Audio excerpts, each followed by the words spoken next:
ministre et actuel président de l'Assemblée nationale Ousmane Sonko daal di wax ci mbirum fonds politique yi indi ay chiffres depuis 2012 ak léegi waaye itam teg ay éléments yi nga xam ne rek moom mooy peut-être corroborer mooy déclaration yi nga xam ne jot na koo def amoon na itam ay weddi yu fi jotoon dugg ban jàngat nga ci am ak lan nga ci mën a yokkal.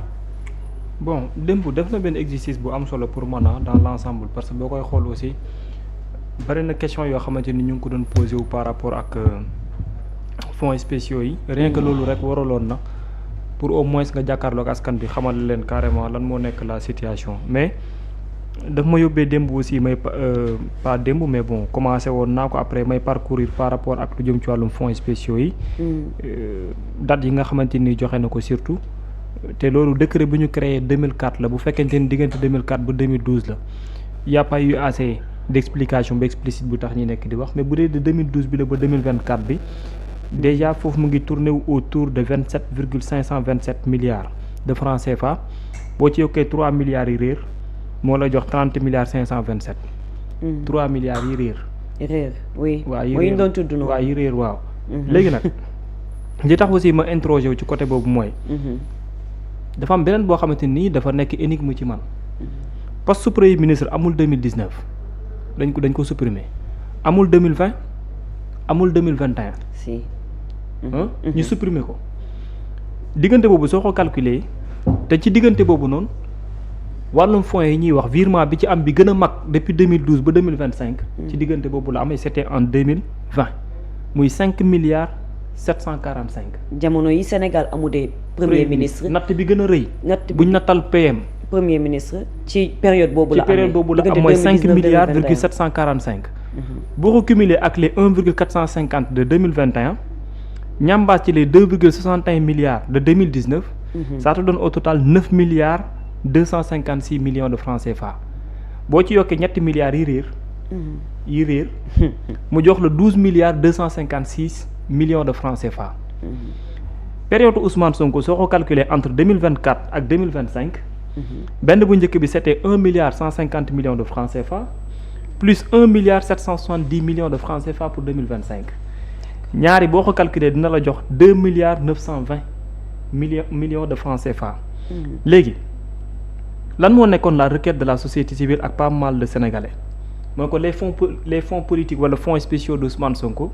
na leer ci kanamu askan bi soo ko calculer au total loolu 2 milliards 920 la waa léegi ku mën a jéem a gës ci 2 milliards doo régler 3 milliards yu réer déjà ba pare. 3 milliards yu réer yi nag soo ko réglé ba noppi nga dem réglé jiwaat encore les 9 milliards 256 yi nga xam ne 3 ans ci la am. poste PM amul ñu nat 9 milliards 250 ba pare te amul.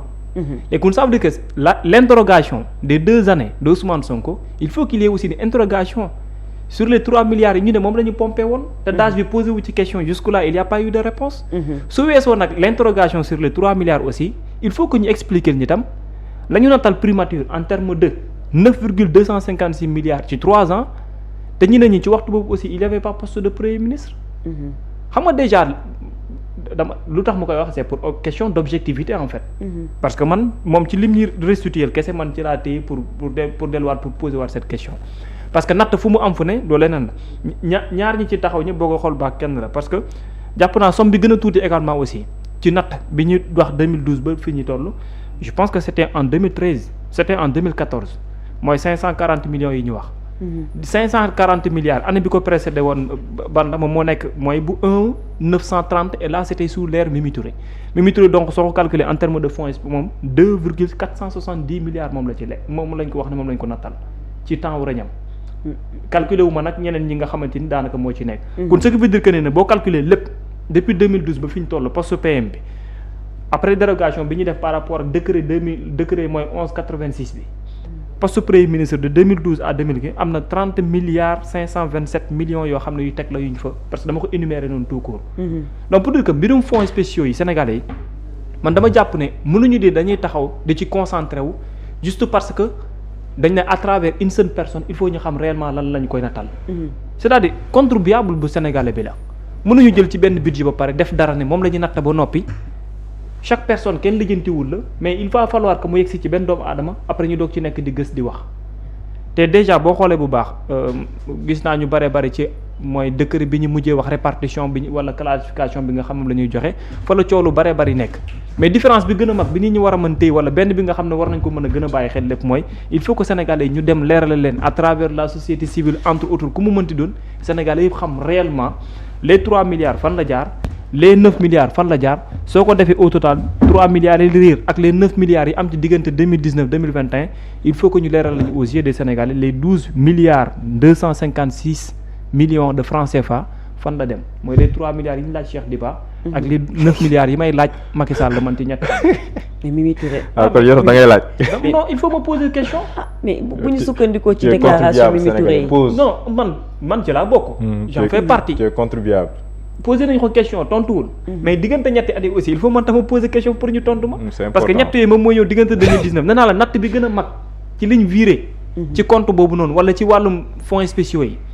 5 milliards 745 millions de francs CFA te ci diggante bi poste premier ministre amulee la.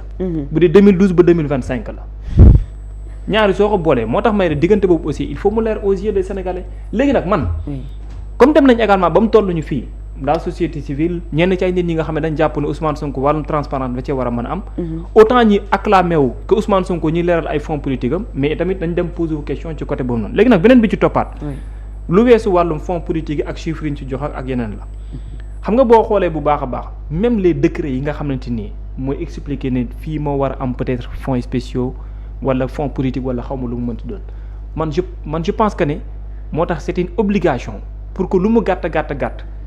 c'est-à-dire proposition de loi bi ñu teg ci wàllum encadrer les fonds spéciaux. non il faut que mu am réussite. il faut mu am réussite en fait parce que leneen li ci des jarul ma koy leeral ndax ki mu concerné moom leeral na ko rallonge bi ñuy wax ak xaalis bi fan la dugg ak yeneen la léegi bu fekkee da nga nekkoon DAGE nga nekk primature ñu nattal ab premier ministre nga am na koy joxe parce que ñooñu kese ñoo mën a expliquer Sénégal yi koppar yooyu fan la dugg. mais daanaka dafay mel ni amul benn traçabilité bu ko mën a indi. mais boo xoolee Aly Ngouille Ndiaye li mu wax nga déglu tamit Mimi Touré ni ki démb. non xam nga ñu bari sax déjà. dafay mel ni comme si non ñu bari li ñuy wax sax dañu naan Ousmane Sonko li muy wax nekkul dëgg parce que décret bi muy wax kenn mënu ko gis. xam lu tax mu wax na la man décret bi aw ma ci problème. du fait qu'il a cité le contenu du décret rek. man fa laa amulee problème même bu dee man mën naa ko wër te man du ma ko gis. du fait que il a cité carrément le contenu du décret ba pare encore ñëw ne là où se trouve le problème. mooy bi ñu jëlee ci décret exemplaire bi nga xam mooy def répartition du mu tuddati sax par rapport ak lu jëm ci wàllum xam nga calcul xam nga budget la. loolu dinaa ci dellu si nu mu gën a gaawee. bi nga xamante ni moom moo ko expliqué rek presque boo ko xool baax coow li foofu la nekk. voilà mooy décret 2004 822 du 1er juillet 2004. décret boobu boo koy xool bu baax mooy décret boobu moom publié nañ ko ci journal officiel bi te boobu mooy dellu si waat pour lu jëm ci wàllum activité économique sociale ak yeneen yi nga xamante daanaka moom la ñu nekk di wax. donc je pense que ne benn la waaye am na ñoo xam ne dañ jàpp ne décret mooy ANRAC bi la ñuy wax ak yooyu mais ça n'a rien à voir ak ANRAC. peut-être que dafa am benn programme spécifique boo xamante ni dañ ko nattoon logique au niveau de la primature. ça a été piloté par le premier ministre et ci biir pilotage premier ministre boobu noonu dafa am leneen loo xamante ni luñ ci yokk la. luy permettre que muy am compte boo xam ne secret lay nekk lu secrètement lay doon ba pare. pour ñu fay verser xaalis boo xam ne premier ministre bi su ko neexee mën na ko jëfandikoo ci nu mu ko neexee. yu mel noonu laa lay wax na la est-ce que am na est-ce que amul est-ce que réellement bu fekkonte ni ñun dañuy gouverner ak bëgg transparence est-ce que dinañoo yegg si ci interrogation yu mel noonu mais il suffit de définir catégoriquement pour nit ñi xam ne. tel lieu am na nangam. tel lieu am nangam tel lieu am na nangam. fii ñun ñëpp xam nañ ne ku nekk kilifa ku ne dans le cadre social bari na apport boo xam ne da nga koy nekk di def. effectivement loolu on le sait très bien. mais raison de plus nag moom. te personne n'est contre. loolu non on n'est pas contre personne n'est contre que loolu lu war a mën am la. kon le plus important lu ñu war a retenir ce n'est pas que social na am bu mu am. mais il faut Sénégalais yi xam ne diw sàngam am na fu muy defee social mais social boobu muy nekk di def. xam nañ ne nangam ak nangam mënu ciy génn. c'est-à-dire fii la mën a commencer ba fii la war a mën a yem. ñu ngi koy encadrer déjà xoolal li gën a nekk lu paradoxal lu mu mën a retenir mooy de 2012 à 2025 chiffres yi benn nekku ci benn. fii 2 milliards fii 1 milliard fii 5 milliards fii 3 milliards fii 4 milliards et pourtant war na mën a am un encadrement. c'est pas organisé. c'est-à-dire le budget peut évoluer oui loolu dafay am après mën na yokk mais. yu ci ëpp yi day yokku yi wàññeeku na léegi cette décision là kan moo koy jël. kan mooy xool ne ren temps bi lañ lay jox kan mooy xool ne ren temps bi na lañ lay jox. la manière dont on le fait bu fekkonte ni y avait un encadrement boo xam ne bu parfait moom la doon on n'allait pas arriver à de telles interrogations léegi diggante primature ak diggante présidence de la république ci ñoom ñaar kese la ñuy wax mais est-ce qu'on parle réellement des autres structures étatiques yi nga xam ne peut-être que am nañ ko te sénégalais sax xamuñu ko ak lan mooy expliquer réellement lu tax ñoom ñu war ko mën a am. parce que ñenn ñi mën nañ fa dem créer ko seen bopp téye ko di ko utiliser nu mu leen neexee sans pourtant que nit ñi di xam réellement lan lay doon. moo tax pour man c'est une nécessité que ces fonds là lu mu gàtt il faut ñu waxal ko sénégalais ñu xam ko parce que nit ki boo jëlee alalam di ko def fenn. ci li nga koy dugal spécifiquement mën na ko bañ a xam carrément mais xamal ko ne sa koppar dem na ci diw sàngam et temps la toll. loolu c'est le minimum. te bépp doomu aadama boo xam ne wàllum transparence daf lay yitteel ci nation bu pauvre bu mel ne bu Sénégal mais waroo mën a am problème ci côté boobu noonu. donc pour man loolu lu mënul ñàkk la pour Sénégal yëpp xam carrément lan moo ci war a mën a am léegi nag beneen bi ci amaat mooy wàllum patrimoine. parce que man sama inquiétude foofu la nekk man je me pose la question. man xam nga sax groupe parlementaire Pastef man su ma doon ñoom sax du ma nangu parce que man article 37 bi je l'ai wax naa ko fi barki Dembo Ndiaye l'article 37 de la constitution ça ne concerne pas le premier ministre Al Amine Lo ça ne concerne pas le président de l'Assemblée nationale Ousmane Sonko.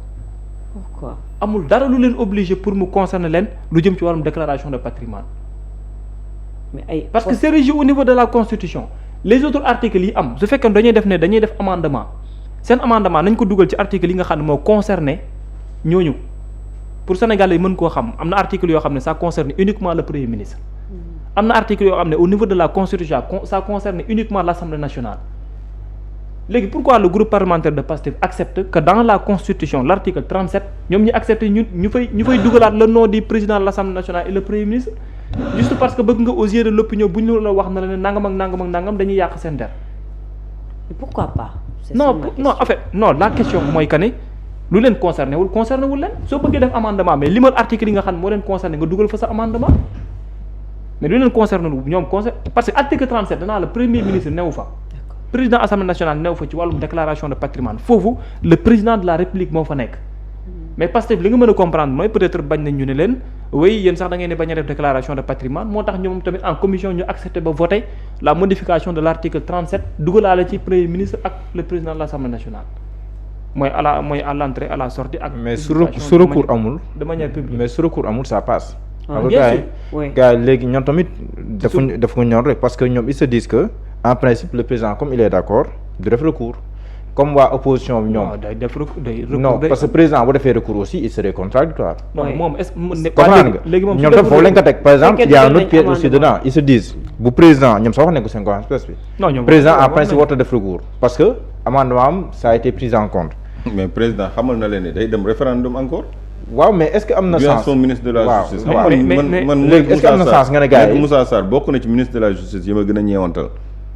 non parce que situation bi ñu ko falee nekk na ci situation bu doy waar boo xamante ak parcours am en tant que avocat mu nar a ñëw tamit dugg ci gouvernement am ay rôle yoo xamante ni ñu ngi ko koy jouer la alors que moom aussi finalement est-ce que du bàyyi benn empreinte boo xamante ni lu doy waar lay doon ñëw assemblée di défendre benn projet de loi ñëw wax place proposition gouvernement bi lii la position gouvernement bi lii la ñu dem ba loolu féete boor nga ni waaye président sax neen day dem référendum ñu dem ba ci biir ana référendum boobu amul nga dellu si waat di ñu waxaat référendum boo xamante ni benn question ngay laaj sénégalais ndax bëgg ngeen président de la république buy dugg def déclaration de patrimoine buy génn def aussi li nga xamante ni moo déclaration de patrimoine benn point boobu nga nar a laaj sénégalais def ci autant de milliards ci référendum yow xam nga ni du ko def du ñu demuñu référendum pourquoi ñu ñuy gëmloo dañuy def lii après tout en sachant que yow mi ko wax loolu nartaam waaw léegi fekkee sax nag Al Amine Lo tey aussi dafay déposer recours ci li ñuy informé d'après yenn sources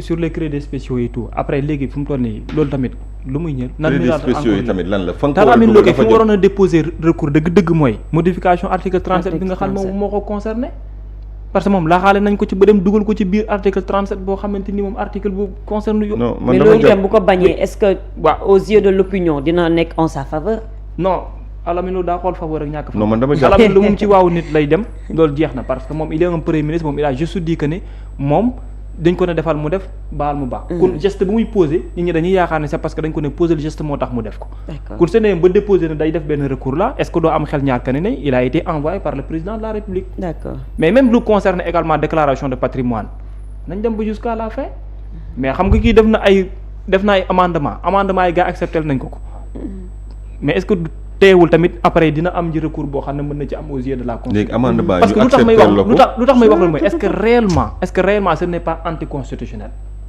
Le fait d'insérer dans un article boo xam ne premier ministre et président xaw ma je sais pas am na jurisprudence bi mooy li fi Khadim Bamba Fall je sais pas question rek laay jurisprudence bi Khadim Bamba Fall waxoon le vendredi aussi bi conseil constitutionnel donte ne gis na ay damm yax ci biir constitution bi mais mënu koo soppi parce que moom nekkul le constituant loolu c'est une jurisprudence qui est là donc de toute façon du problème quoi parce non que du problème premier ministre dañ ko te loolu c'est juste une phase dañoo ne ces mêmes dispositions s'appliquent au président de l'Assemblée au premier ministre voilà fa la ñu yem quoi et puis mën na génn sa article 37 bi ñu dem dugal ko ci article bi premier ministre ak strictement du gouvernement moom laay wax que ne loolu moo gënoon yenu maanaa en fait parce que là bu Assemblée nationale doon bañ amendement président de la République mais su neexee ma expliqué wu foofu côté kese mais peut-être que ñoom accepté nañ parce que jàpp nañ ne seulement buñ ko deful aux yeux de l'opinion aussi dañ leen naan da ngeen a bañ a def déclaration de patrimoine du début à la fin léegi nag beneen bi ci des pour daanele foofu soxna Kumba j'ai vu également aussi des trucs par rapport ak au niveau des chiffres ba ndege ni parce que li ma wër yëpp gis ko mooy RTS gisuma fa dara lu concerné kii bi nga xamante ni am na interview APS gisuma ko ci Soleil daal laa gis page 9 benn partie am na boo xamante ni bind nañ ko fa mais en termes d'audience YouTube kese nag laa parcourir j'ai parcouru un peu presque 12 chaînes en moins de 24 heures là ils ont presque à plus de 900 et quelques mille 900 et quelques mille nombre de vues yoo xamante ni yu ma cumulé quoi pour l'instant par rapport aux chiffres yi nga xam ne daanaka moom la teg à part ça nag moom j'ai pas vérifié maanaam toutes les chaînes YouTube yi nga xam ne am na donc mënees nga jàpp ne en termes d'audience également aussi nekkoon na entretien boo xamante ni boo koy calculer daal dans l'ensemble am na audience bu bare boo xam ne démb amoon na ko jërëjëf Babacar boobu moo nekkoon poñ bu njëkk bi ñeel fonds politique yi